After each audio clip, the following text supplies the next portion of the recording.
90s Retro Return. Growing up, my parents weren't big on buying me lunch snacks when I was a kid. If you watch my episode about the rise and fall of 90s cereal, you know that I had no self-control when it came to sugary snacks, so I guess they really didn't see a point in buying me a box of fruit roll-ups if they'd just be gone later that evening anyway. However, a lot of my friends always came to school with a lunchbox packed full of snacks that looked like a treasure chest of sugar. Dunkaroos, fruit by the foot, fruit roll-ups, Gushers, and Squeezits would surround their peanut butter and jelly sandwich, and then I'd have to see if I can entice them for a trade if they wanted my chocolate milk or not. Back in 1975, General Mills had begun researching fruit leather after the success of the apricot-based snack called Jory Fruit Rolls.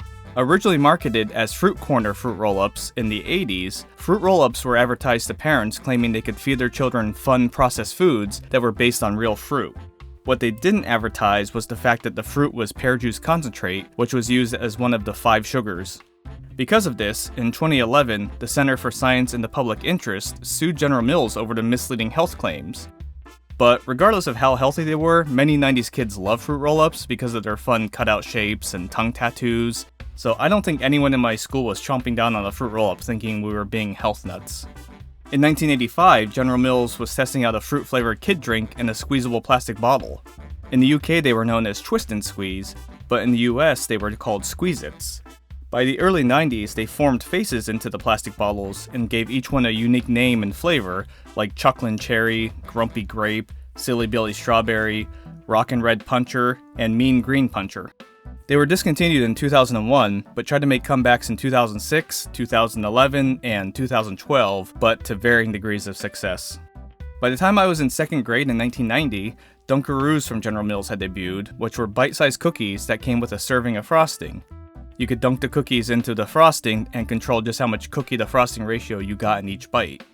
Their mascot was an anthropomorphized Australian kangaroo named Sydney, since the product name was a combination of the words dunk and kangaroo. In 2007, they released a special edition version for SpongeBob SquarePants that came with yellow frosting. However, by 2012, Dunkaroos had been discontinued in the United States, but were still sold in Canada. General Mills started a campaign called Smuggleroos and encouraged Canadians traveling to the US to bring them to the Americans. In 2020, Dunkaroos were re-released in the United States, so Canadians no longer had to risk being criminals for smuggling lunch snacks to Americans. Similar to fruit roll-ups, General Mills released Fruit by the Foot in 1991. It was a 3-foot-long strip of artificially flavored corn syrup that was rolled up. My favorite part of eating them was reaching the very end of it, where it was all rolled up on itself. In 1999, they teamed up with Nintendo and offered N64 game tips on the paper wrapper. Also in 1991, General Mills gave us Fruit Gushers in the debut flavors of Strawberry Splash and Gush and Grape. In case you're unfamiliar with Gushers, they're little acorn-shaped licorice-like candies with a sugary liquid filling. The commercials would show kids eating one, and then their heads would turn into a giant piece of fruit. I know some people thought the commercials were kind of terrifying as a kid. Continuing with their fruit snack line, in 1994, General Mills introduced Fruit String Things, which were string-like fruit chews wrapped into different shapes on a small paper board. Like with fruit roll-ups, General Mills marketing encouraged kids to play with the fruit string things like twisting, braiding, or tying them into knots before eating them.